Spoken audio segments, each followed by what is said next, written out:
Mais e abrir a sua Bíblia na carta de Paulo aos Efésios, capítulo 5, a partir do verso 14. Nós vamos ler somente até o verso 17. Efésios, capítulo 5, verso 14 ao verso 17. Diz assim o texto: Desperta, ó tu que dormes, levanta-te dentre os mortos, e Cristo resplandecerá sobre ti.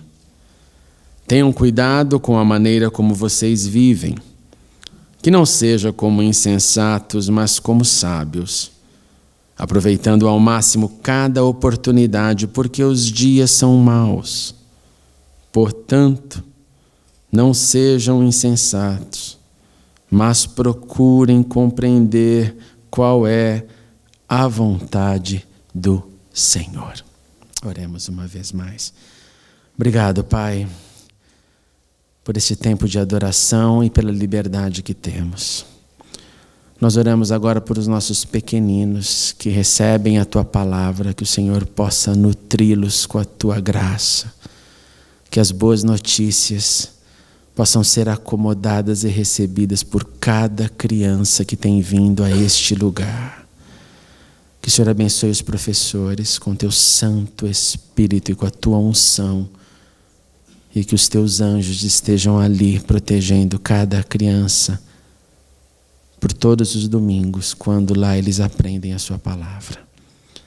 Também agora, Senhor, abre o nosso entendimento. Inspirados já fomos pelos louvores, pelo clamor, pela dedicação das nossas súplicas, das nossas vidas, dos nossos bens. E agora precisamos do bem maior que é a Tua palavra, que fala, que nos ilumina. Vem, Senhor, e fale conosco, em nome de Jesus. Amém e amém. Podemos assentar, meus irmãos.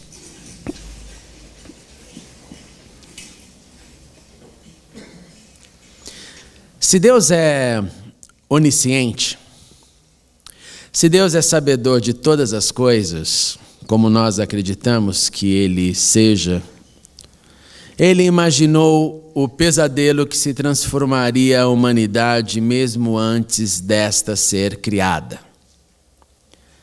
Se Deus é onisciente, o que sabe de tudo o que acontece, mesmo antes de acontecer, Ele não foi pego de surpresa ao deparar-se com a queda do homem, com a primeira desobediência, e nunca será pego de surpresa com a minha desobediência e nem com as desobediências de todos nós. Nem tampouco ele foi pego de surpresa com a ausência de mais justos na época de Noé, o que teve como consequência o dilúvio que conhecemos. Se Ele sabe de tudo, e tudo Ele conhece, Deus sonha com o que ainda virá, que na mente dele, por tudo saber, Ele contempla, mas que ainda não aconteceu. Mesmo eu tendo em mente que o que já é, já foi, que Ele está acima do tempo e espaço, o que Ele sonhou, o que Ele preparou, ainda não aconteceu em sua plenitude. Então posso dizer que Ele ainda sonha com o que ainda virá, como eu, com a manifestação da nossa firme e esperada utopia, o prometido novo céu e nova terra. Ele então, no seu pleno conhecimento, por razões conhecidas somente por Ele, Ele aguarda o fim do que eu chamo de pesadelo, o pesadelo de Deus, antes que venha a manifestação do sonho do reino de Deus implantado em definitivo na terra. Ele, ao contrário de nós, ele espera pelo sonho que há de virar realidade no dia e a hora que ele preparou. Quando isso irá acontecer, nós não sabemos, nós aguardamos, nós cremos. Nós, por outro lado, pouco sonhamos com o que virá. Nós mais nos preocupamos com a passagem. Nós mais nos preocupamos com o visto em nossos passaportes celestiais. Se eu vou chegar lá ou se eu não vou chegar lá. Eu me lembro literalmente do dia em que eu perdi o medo de morrer. Você lembra do dia que você perdeu o medo de morrer?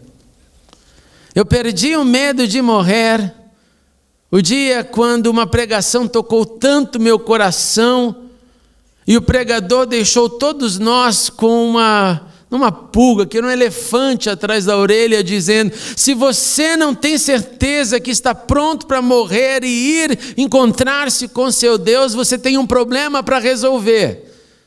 Como parte da audiência, eu pensei, ele vai dar a solução, ele vai dizer: levante sua mão, vem aqui à frente. E eu fiquei esperando, hoje é meu dia, chega de ter medo da morte. E ele terminou o culto dizendo: divirta-se com o problema, que Deus fale ao seu coração. E foi maravilhoso isso que ele fez.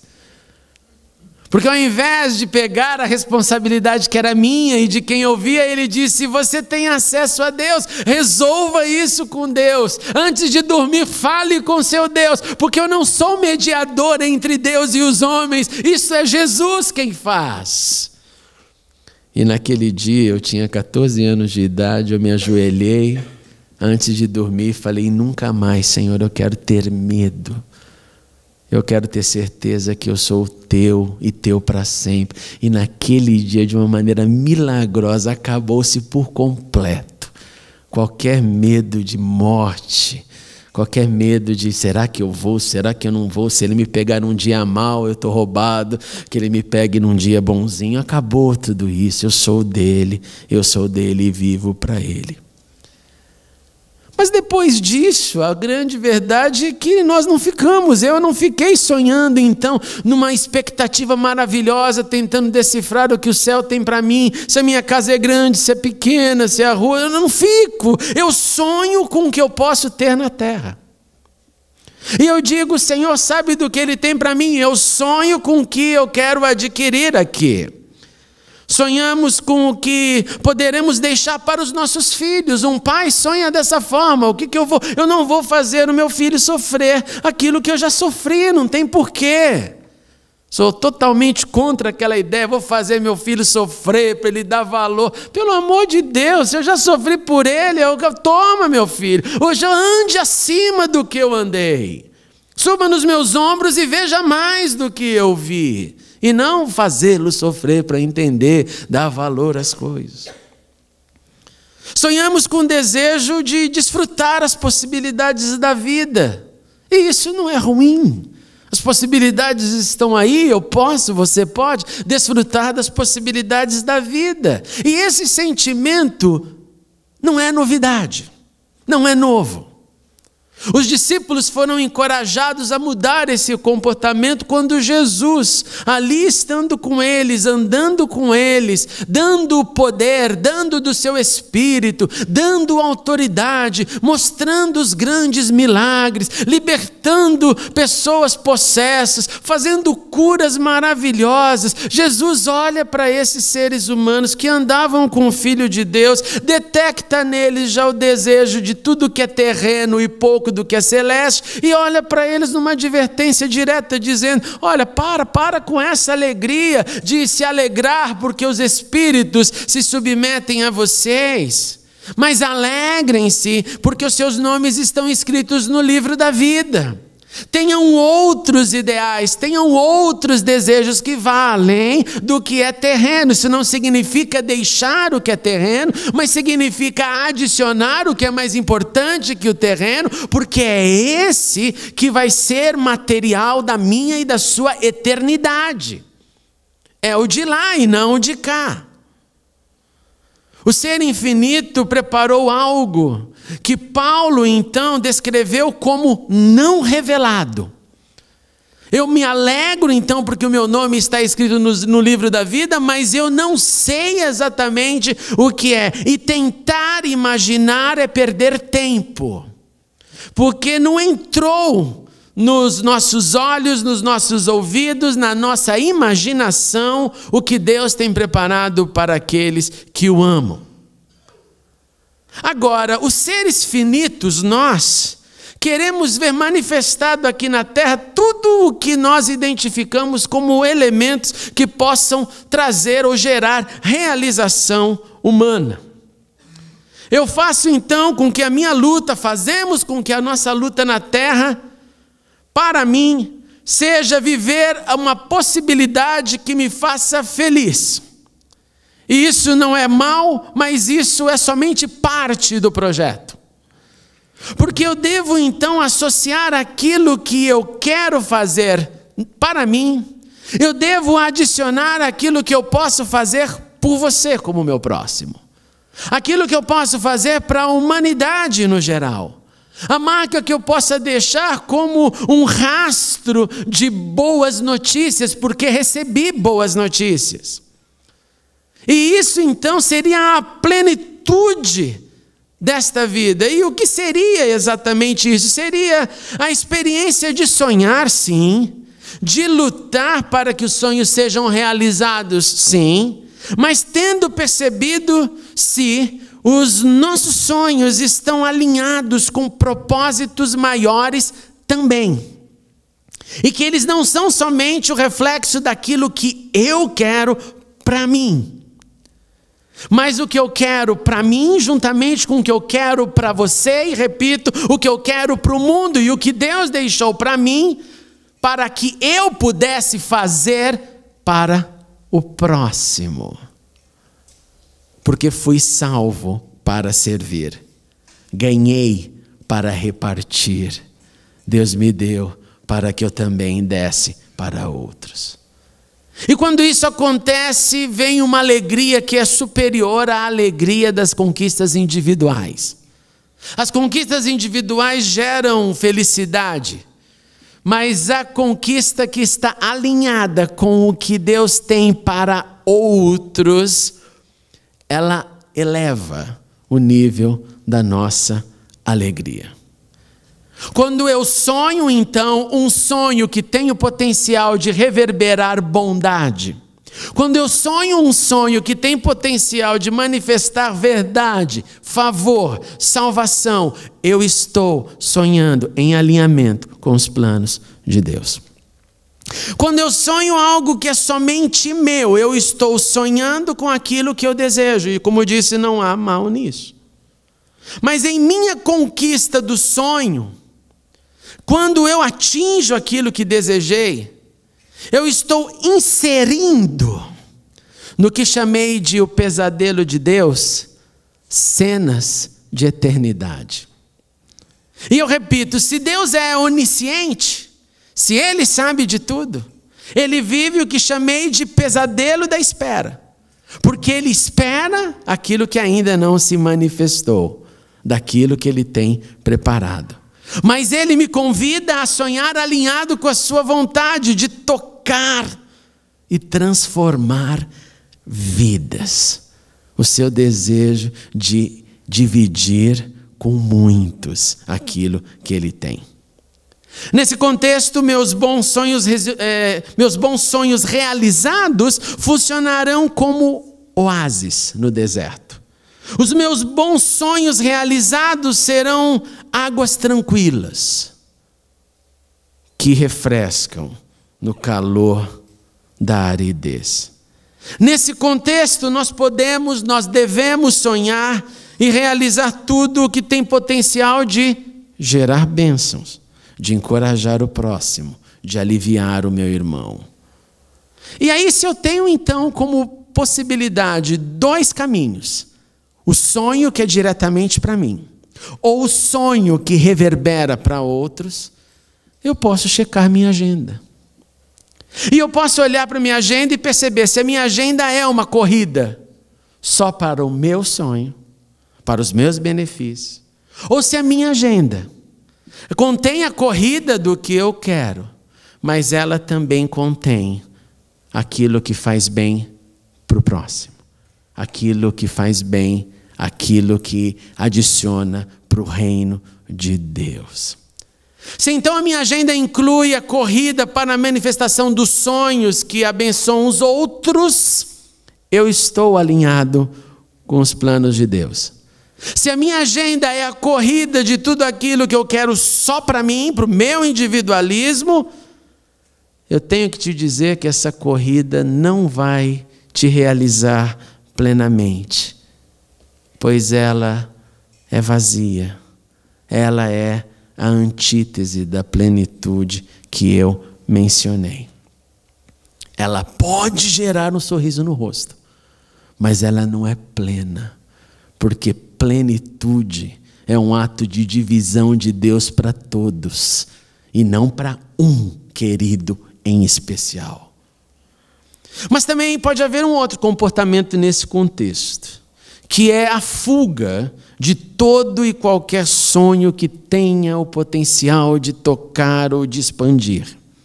E essa fuga é facilmente compreendida quando você mesmo detecta um esgotamento.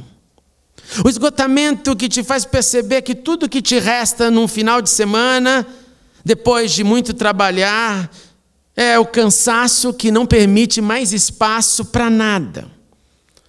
É um esgotamento que te tira de qualquer empreitada, que não te permita sonhar nada, a não ser com a cama, com descanso, com não fazer nada, porque segunda-feira vem tudo de novo, então que fim de semana curto é esse? Tudo se torna então difícil, tudo é rejeitado. É quando a desculpa mais forte é aquela: não vai dar, não vai dar, não vai dar, não vai dar. E o pesadelo de Deus, que é a espera da concretização, da manifestação do seu sonho de eternidade, é ampliado com esse meu sono ao invés do meu sonho. Porque se o esgotamento me pega, tudo que eu quero é sono e não sonho. E aí tudo aquilo que está na minha disposição ou disponibilidade para fazer, eu rejeito. O meu sono, a minha indisposição, as minhas desculpas, já fiz isso, muito isso, deixe outro fazer, vai transformando sonhos em potencial em um mórbido sono. E é tão triste ver isso. É tão triste ver isso crescendo em todas as idades. E você vai concordar comigo que hoje o comum é ver os adolescentes sem energia. É cama, cama, cama, cama, não tem energia, não tem força, parece que não tem vigor. É comum ver jovens sem força de ação. Não tem força de ação, conversam, teorizam, mas não tem impacto, não consegue gerar algo forte, firme. Parece que está esperando um dia, está esperando, não estou percebendo que o tempo está passando, estou esperando. É comum ver adultos sufocados com as demandas de suas responsabilidades. Temos que correr para pagar as contas. Temos que correr para pôr o pão de cada dia à mesa. Temos que lidar o tempo inteiro com desejos dos nossos filhos. Sim, são responsabilidades pesadas. É a escola para pagar, é a lição de casa para fazer, é a educação para dar, é checar o tempo inteiro se está todo mundo no caminho ou não. Responsabilidade da vida adulta. Mas é comum sermos sufocados por ela e não ter mais espaço para nada. É comum e triste, para não dizer trágico, ver velhos que desistiram do que um dia sonharam, minando o sonho dos jovens. Você vai ver, você vai chegar na minha idade, você vai ver, não vai dar nada certo disso não.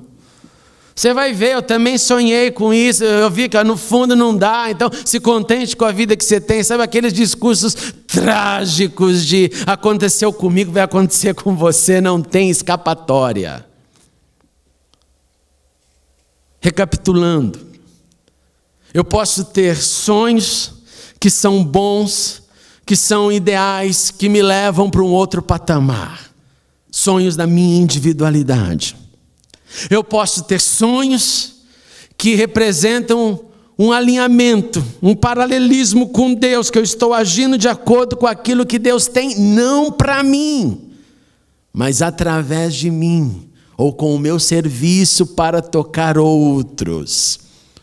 Ou eu posso, ao invés do primeiro sonho ou do segundo, estar num sono profundo, que não me leva a executar nada, porque o sonho se transformou em esgotamento, ou em sufoco, ou em frustração, ou em ausência de energia, ou em ausência de ação.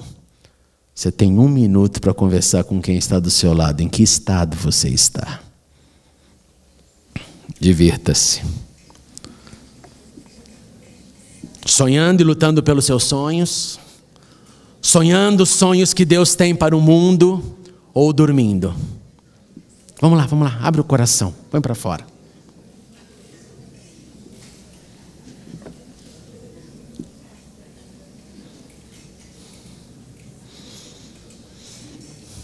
Analise com sinceridade. Se não conseguir, é só pensar na agenda. A agenda revela o que você faz.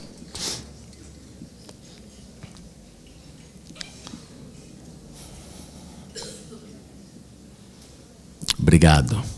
Volte para mim, por gentileza. Com isso em mente, nós podemos entender então a ênfase dada pelo apóstolo Paulo, quando ele escrevia para a igreja em Éfeso, encorajando-os. Inicialmente no capítulo, o tema inicial é Éfesos, o povo da igreja que aí existe. Sejam imitadores de Deus, esse é o tema. Como filhos amados, vivam em amor, como também Cristo nos amou, se entregou por nós. Pessoal da igreja aí de Éfeso, se vivam como uma oferta e sacrifício de aroma agradável a Deus. Poesia, mas forte. Seja você algo que faz bem, que suba e que tenha um bom cheiro, que costumamos dizer o bom perfume de Cristo.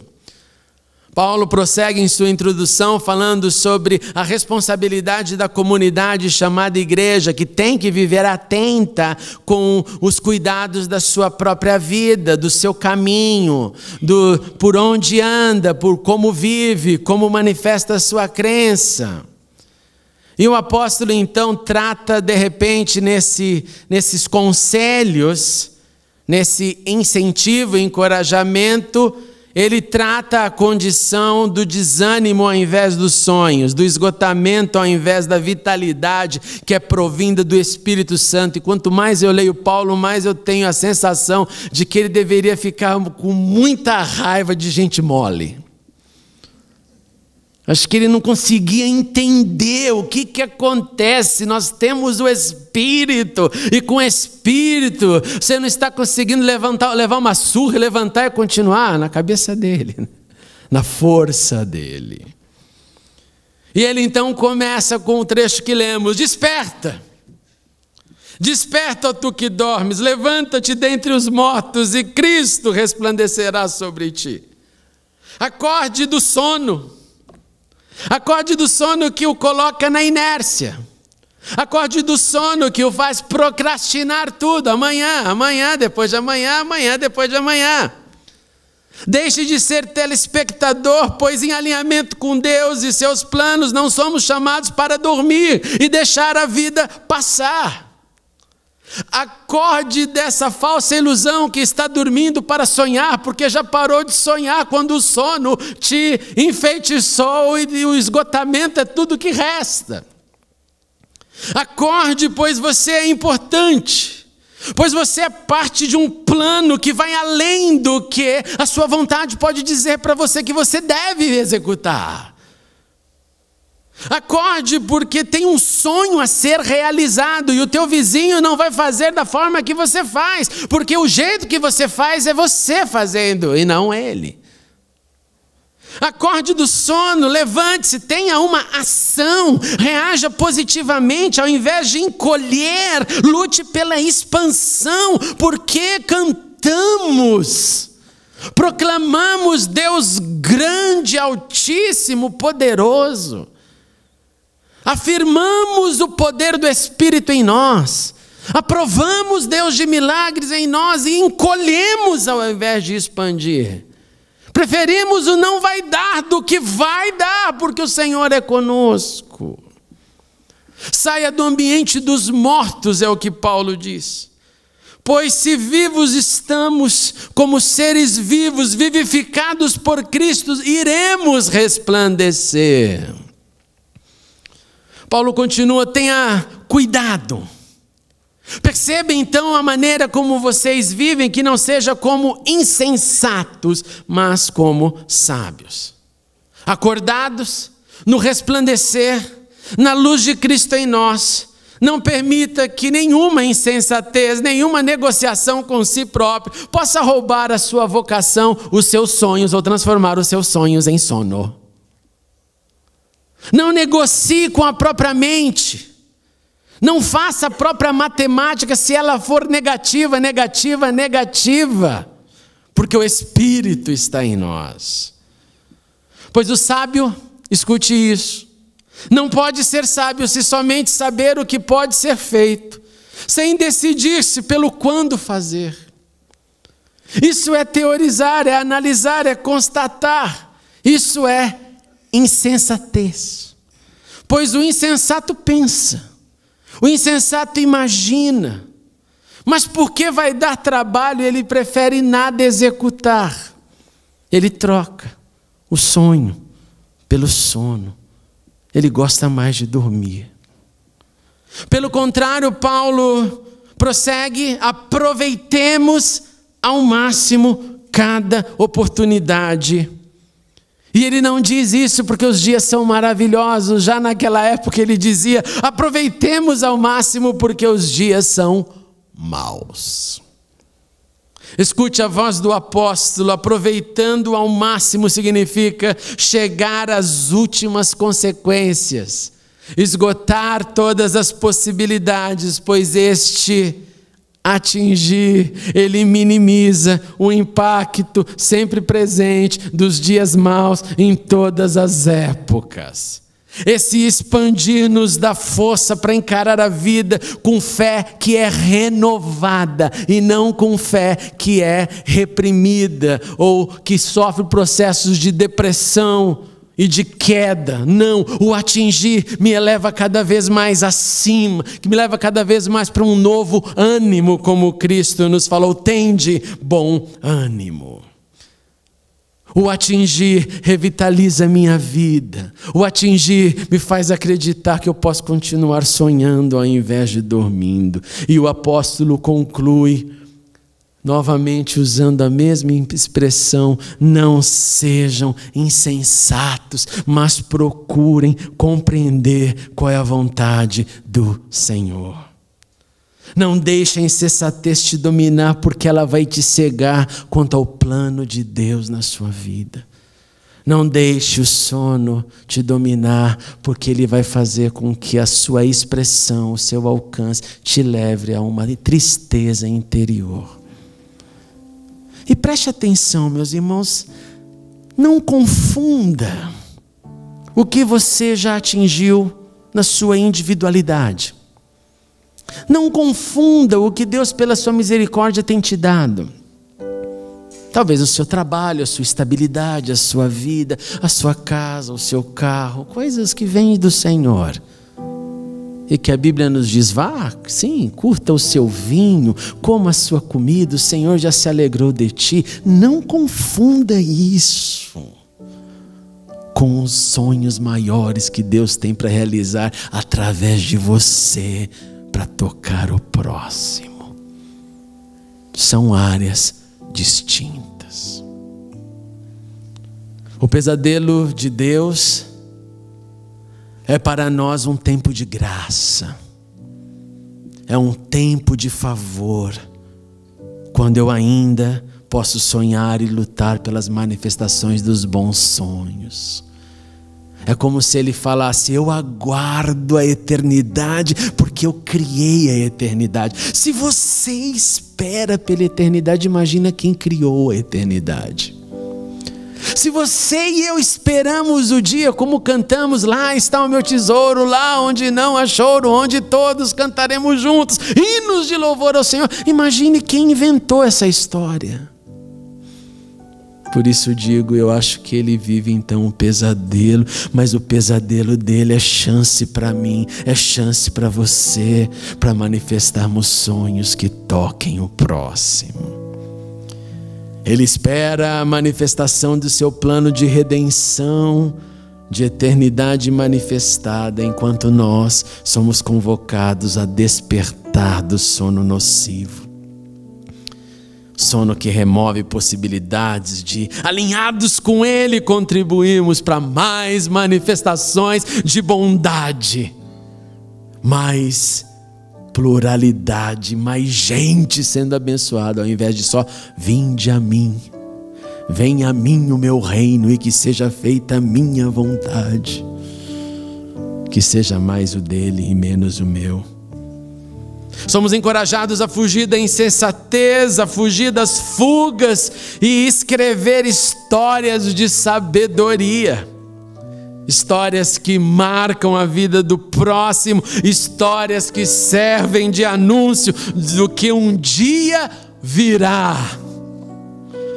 Pois assim nos sentimos quando somos tocados pela bondade, um pouquinho de eternidade na terra. Quando a bondade é manifestada, eu vivo um pouquinho do céu. Quando o abraço toca a minha alma, é um pouquinho daquilo que eu vou ter diante de Deus. Em nome de Jesus, quem estiver dormindo, eu te suplico, acorde. Acorde. Deixe Cristo resplandecer em ti, através de ti. Pois Ele não te comprou e não me comprou com seu precioso sangue, para que eu pudesse ficar num soninho gostoso, dizendo, Maranata, vem logo, Senhor. Ele me comprou e te comprou com seu sangue, para que eu pudesse dar um pouquinho de gosto de eternidade, antes da eternidade chegar aqui na terra. Mas para isso, você e eu precisamos de coragem, menos individualismo e mais energia que toque, que escreva novas histórias.